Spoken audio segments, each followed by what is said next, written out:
To connect wired headphones to your Samsung Galaxy A57 is fairly simple. Now, because the Samsung Galaxy A57 does not come with a 3.5mm headphone jack port, you will need to use one of these types of adapters.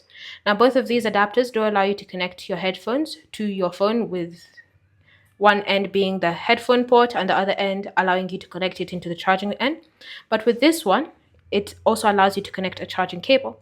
So if you'd like any of these kinds of adapters, feel free to check the description down below and you can be able to purchase them. Now from here, just go ahead and grab your adapter, and all you need to do is simply insert the wired end into your adapter like so. And then once it's been successfully connected, insert the adapter into your phone. Once it's been inserted, you can now be able to use your wired headphones to listen to any audio coming from your Galaxy A57. Thanks for watching. If you have questions or comments, leave them down below, and I'll see you in the next video.